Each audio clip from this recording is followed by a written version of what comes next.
Good morning, David. How are you? Very well, Srini. Good to see you again.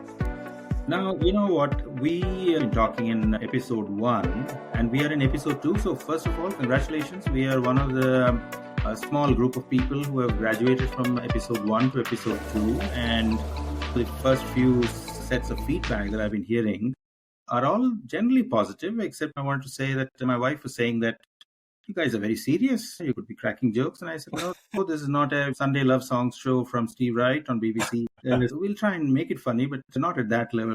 What's the kind of feedback you've been hearing? My family haven't listened to it, which is reflective of the fact that I'm banned talking about AI at home now because I've over-pushed it, I think. But I've been really thrilled about the number of people who are engaging with it. And there seems to be a demand for this messy middle of AI and not talking about the hype and the wondrous things and actually talking about more practical applications and the challenges of actually making AI real for an organization. So that's really encouraging. That's absolutely encouraging. And what is it? I looked at the stats, the analytics just before we came on air, and that was almost dangerously close to 100 listens on the hosting, and that's not bad at all. And we've also had a very fantastic listener from Slovenia. But other than that, we've had listens coming in from the US, India, UK, of course. Yeah, not too bad. I have observed that a number of the more established podcasts start by welcoming everyone from all around the globe. So perhaps we should do that to create the illusion that we are global already. Oh, yes, we are global. And tell you what, I thought we'll just do a quick intro again while inviting and welcoming all the listeners. This is the second episode, so I'll just give a 10-second plug about myself. So I've been in IT and transformation, that sort of work for nearly 30 years. David, you do something similar, don't you? Yeah, I'm on the business side, and I've spent 25 years in digital transformation and embedding technologies within organizations, but always on the business side. So thinking about the operating model, the change management, the people dimension. And then I spent a lot of time on innovation and using machine learning and data science, which has evolved into the AI agenda of today. Fantastic. And both of us enjoy being absolutely hands-on with what we are trying to do. So that's the fun bit. And talking about hands-on, both of us were in the Big Data London event day back, weren't we? And my sense was, what a buzzing event. Very good event. Was it busy? I've been going for a few years and the number of people seems to be going up enormously. Yes. And I did a shot from the gallery where we were sitting and talking, and then I looked at the video and it's massive. Talking about the qualitative side of the event, quite good, but didn't we both feel that it was more technology leaning? Yes, it goes back to this point that AI is more than an IT project, isn't it? And the fact that it's fundamental to business, most of the people in the conference, of all 15,000 of them, I think probably about 100 of them probably weren't technology focused. So I think that is a problem that needs to be addressed.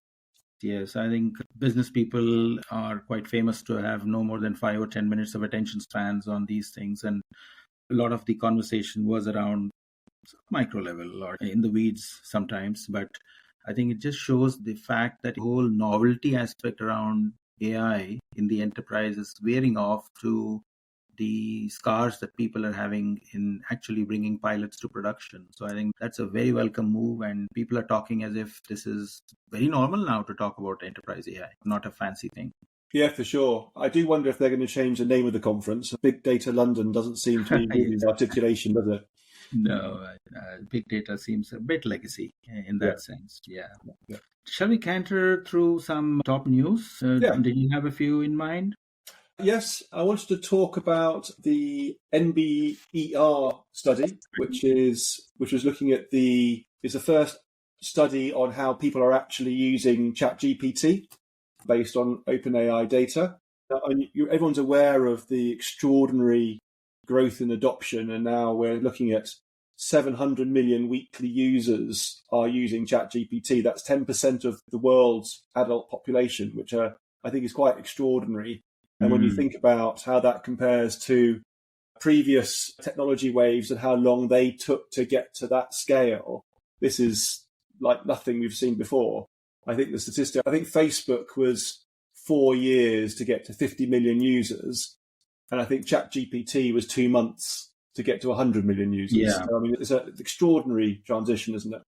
Yes. But the study I thought was really interesting, and it looked at how people are using ChatGPT, and interestingly, 70% of inquiries and messages are personal rather than work, which I think is quite interesting and certainly is not my experience. And I guess as an AI consultant, that's not surprising.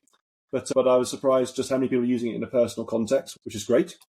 Of those, a lot of, I think it was 30% or so was on practical guidance, 25% on seeking information, but then 25% on writing.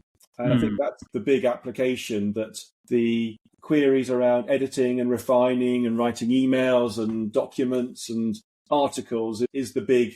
And it went into also to talk about the gender profile. And it started off as a very male-dominated tool, but actually now is actually that bias has disappeared and is now more of a 50-50 split, which I think is appropriate.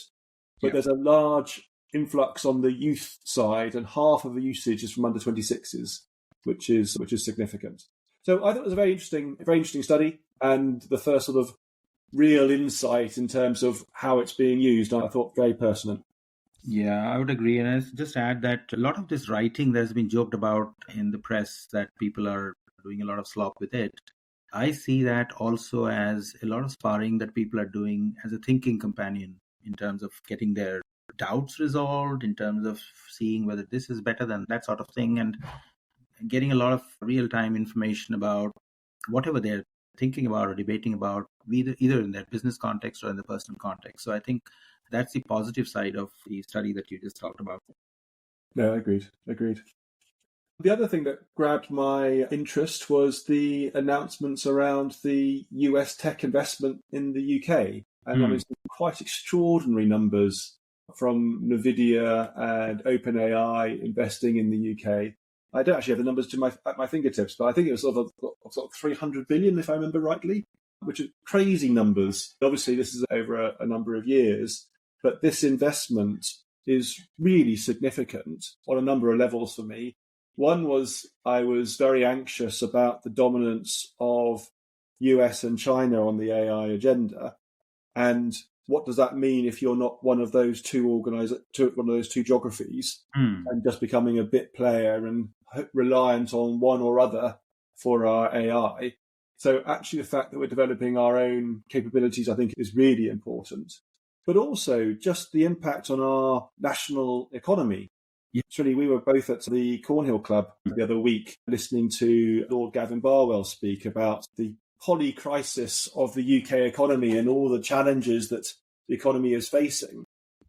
And actually, this is a rare good news story in that context of actually significant, huge investment in the UK, and has a real implication on jobs and productivity and our financial well-being.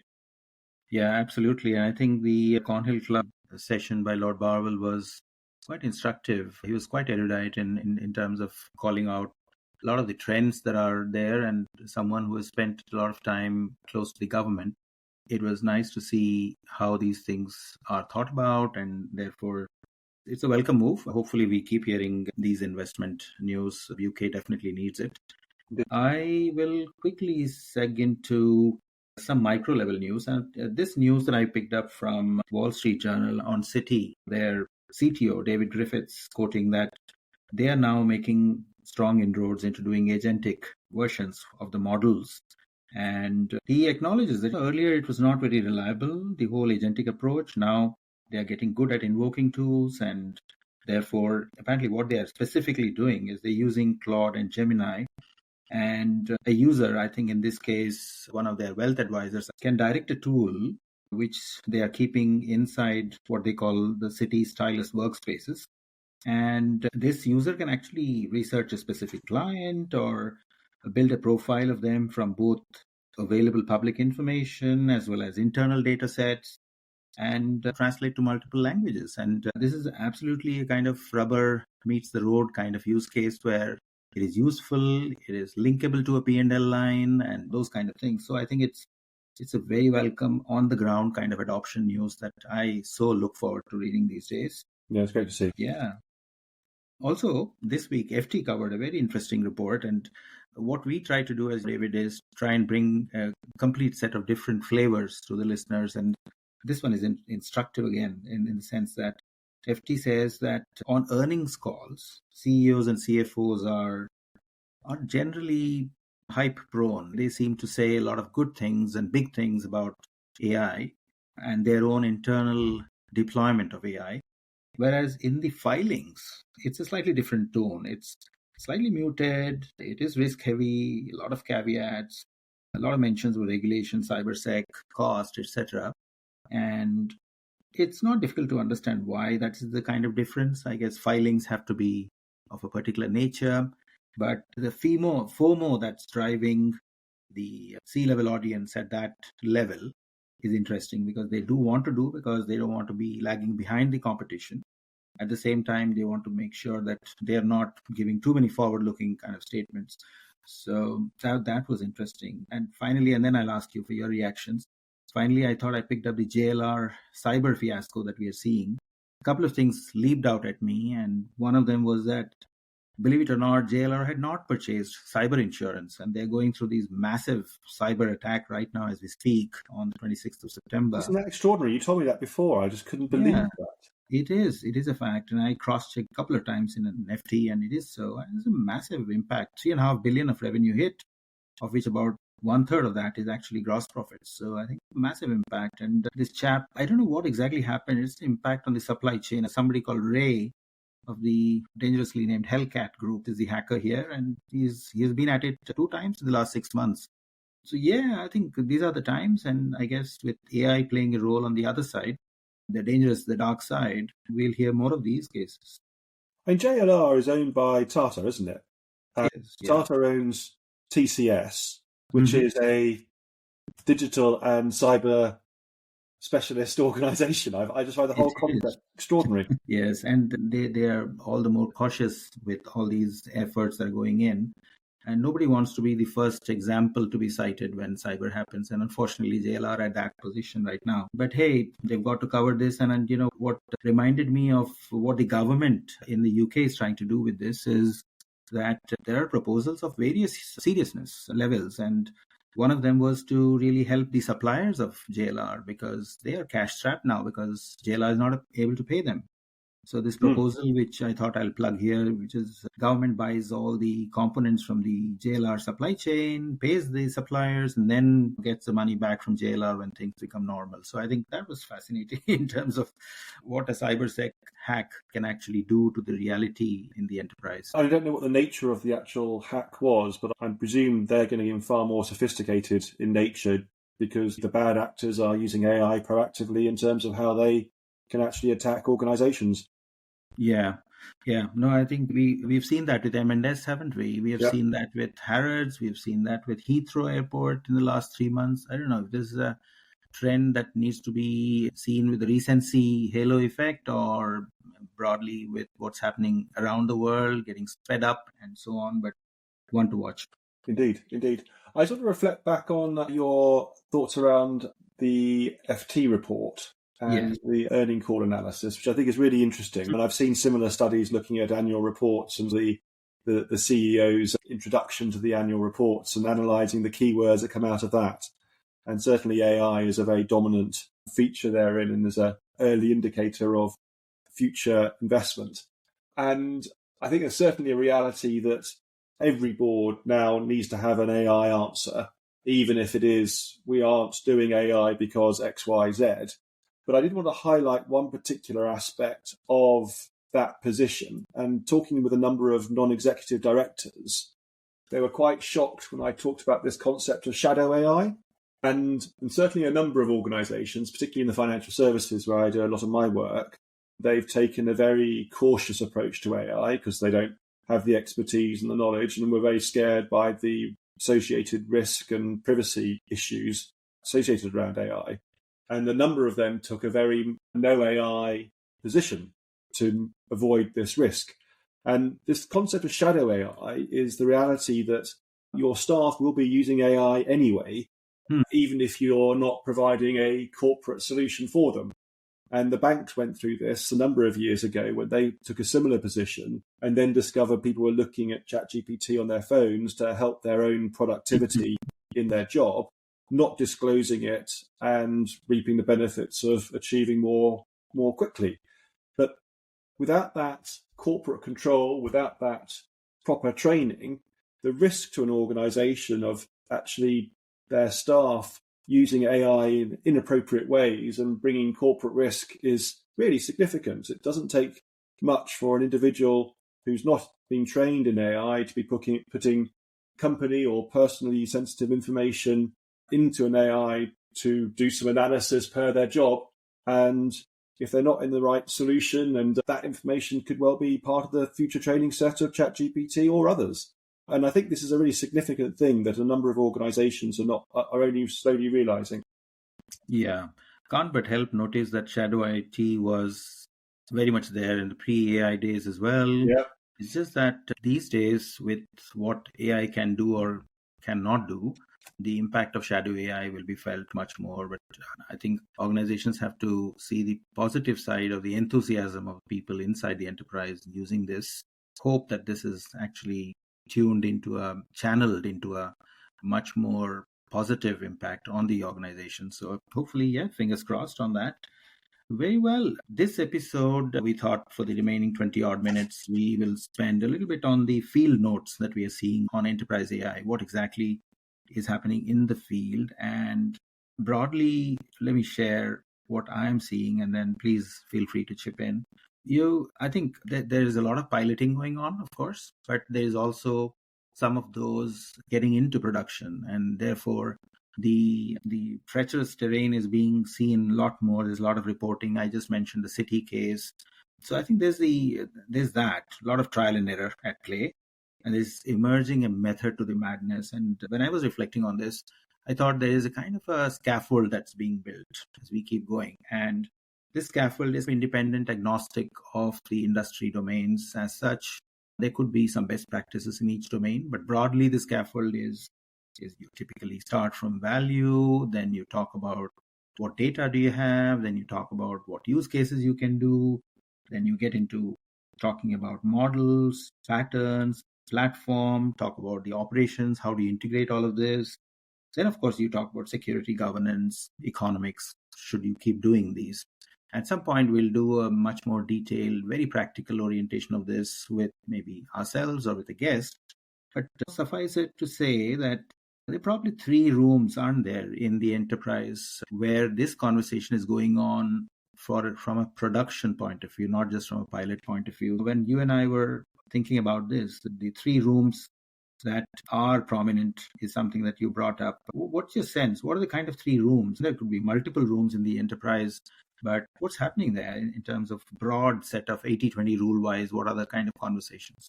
Yeah, and I think the conversations are quite different in the different functions and rooms in an organization. And then certainly there's the leadership conversation, the C-suite conversation between the CEO, the COO, CIO, etc., who are very aware of the AI revolution and are very keen to work out what it means for their organization. But they're talking value, they're talking governance, they're worried about risk, and there's certainly a need for there to be ownership and governance and establishing sort of the foundations for how they approach AI. But this, I think, is quite distinct to the people who are responsible for the technical delivery of it. And you'll have your chief data officer and technology architects like, who are worried about how you actually build this and design this to be safe and appropriate. And then you've got the people who are responsible for managing it and actually ensuring that it's being used properly, the governance is effective, the data that's being utilized is of decent quality. And I think those for me are the 3 principal areas. And I know it's the model that you've worked on historically, Srini. Yeah, no, I would agree. I think these are the 3 rooms. The room number 1, and it's not as if there's a sequential thing to it. It's all the 3 rooms having this conversation in parallel, sometimes one leading to the other. And it leads us to think about what are the kind of traps that we have seen in our consulting work with enterprises. What are the kind of traps that they can avoid as they navigate these 3 lines of defense, as it were. And maybe I'll crack on and give you one technical trap that I'm seeing quite a bit. And why these traps come up apparently is because the CXOs are trying out many things, and the demo to production, the pilot to production dilemma is that the demos almost always look good because they've been prepped. And when you go from there, where in the demo you don't see, for example, what I call the first trap that I want to talk about, the whack-a-mole trap, where the hallucination, right? So you don't see hallucinations in the demo, but you will end up seeing constant hallucinations in the production side. And why does it happen? So when I think about this, the demos on a curated data will always look perfect. And leaders sometimes mistake error reduction when you see a reduction of errors for elimination. Both are two different things. Elimination doesn't ever happen with models. If you look at the reality of the last 1 year, even if you see the fine-tuned legal domain RAG tools, by RAG retrieval augmented generation tools, from top vendors, even still now, if you look at Harvey or other vendors, the hallucination levels are anywhere between 20 to 30%. And the kind of general chatbots on legal tasks, if you were to compare, that is even higher, 3 times, maybe 60, 70% hallucination. So RAG reduces errors, it doesn't erase it. So please don't think that you can avoid hallucination altogether. So this whack-a-mole thing will continue. And while I hand you the second one, the quick test for hallucination is, I suggest please maintain a 50-question kind of golden set on your data. What does apply to your business, your kind of context? Track hallucination rate. Does the model give you citation coverage? And firmly auto roll back. Anything more than 2% regression, 3% regression, just auto roll back and keep tuning this. I think that is the single most trap that I see that people get into, whether they are in whichever room that you talked about. I agree. The conversation typically around hallucinations and how to manage hallucinations, there's clearly the architecture aspect and principles like RAG come into that. But then actually the embedded guardrails and also the prompts and the prompt engineering that goes into the query, these are easily tripped off the tongue. And I do quite a lot of spend quite a lot of time with helping organizations with their prompt engineering, how to ask the right questions and how to position the query. But guardrails and how they actually manifest themselves, how do you envisage that, and what do you see working and not working in that space? It's a work in progress, isn't it? A lot of enterprises are still learning as they go along. And you talked about prompts, and you're absolutely right. I call that the origami trap, literally the second trap, where thinking that as a leader, if you think prompts are your moat, that's not going to be the case. Very early clever prompts felt like proprietary magic to some companies. And of course, enterprises don't do the kind of prompt writing as we do in ChatGPT as a consumer. But there is the whole, you talked about data, guardrails, monitoring. These are the ones together with the prompt, and it's a kind of total stack risk or the whole defensibility aspect of those aspects and the prompt aspects that you got to look at. So otherwise, prompt can just be the kind of origami that kind of folds in when there is a little bit of rain. And how do you do that? Typically, you would probably look at the whole aspect about whether your data is right, you got guardrails, monitoring, you got to have all of that. And the whole cyber aspect we talked about earlier, prompt injection, jailbreaks, etc. Those kind of risks also chip in. Yeah, no single solution to this. We got to be guarded against these. And I would probably do a red teaming of an agent with a known injection suite.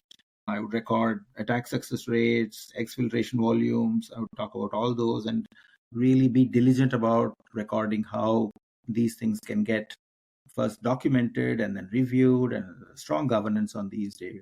I wanted to move on to some of the business-oriented traps, and this is where I get on my soapbox, and it's a point that I seem to be making quite a lot in my day-to-day work. And we're calling it the IT-only strategy trap. And it was an observation from Big Data London, and it's also a way of making myself quite unpopular with lots of the people who I work with, because I work with a lot of technologists, being an AI consultant. However, my background, my history is very much in business consulting and working with business people. And I've got this very strong view that AI is going to fail if it is left within the IT world. And it must be embraced by the business in terms of how AI affects their organization. because AI is so fundamental, it has such a fundamental impact on organizations that it's not going to achieve its result if it's got an IT focus. It's not an IT project as we've used over the preceding 30 years. It affects the business model, it affects the products and the propositions and capabilities, it affects the culture of the organization. And these are proper business challenges. And I'm just really worried about this dynamic of IT leading AI.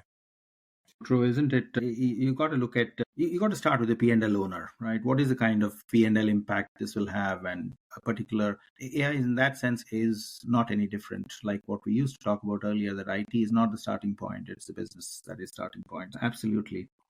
The way I frame this conversation talks about top down and bottom up. I think there's a fast start organizations can approach with AI and look for individual use cases that will address particular problems or go after particular opportunities for them as an organization. And that's the right way to start because it's not big and it's not scary. And it's also an effective way of people getting their initial stripes on understanding AI and how to adopt it within their organization. But thereafter, there's that need for that top-down view, which is, okay, what does AI mean for us as an organization? What is our new operating model?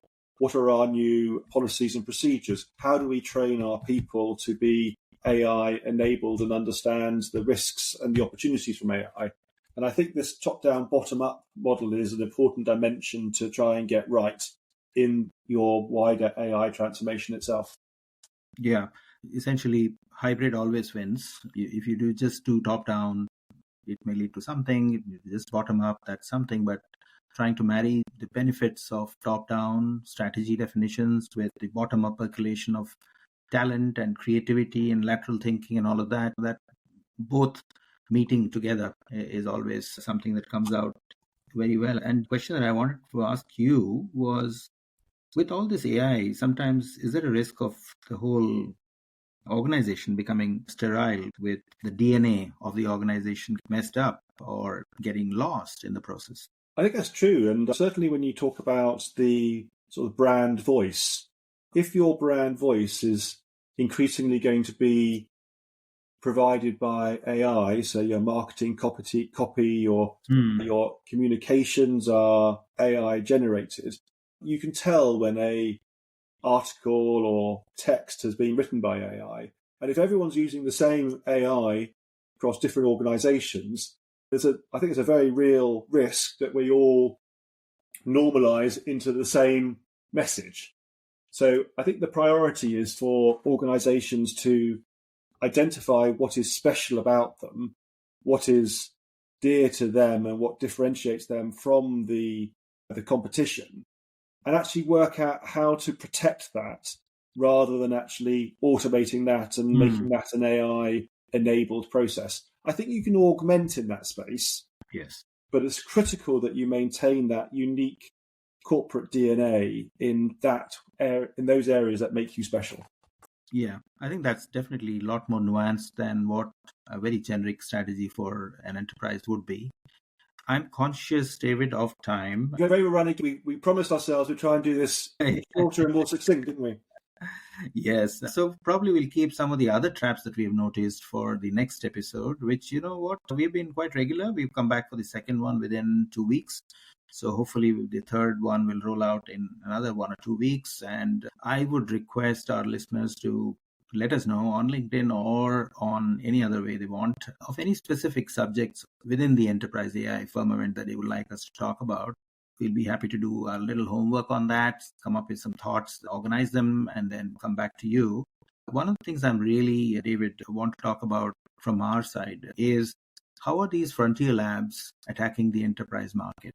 The Coheres, the OpenAIs of the world, the Anthropics of the world, how are they tackling the enterprise outreach with their models? Because ultimately, there are some who, Mistral even. So some of these guys want to focus on the enterprise world more than on the consumer side. And Cohere, for example, is one such.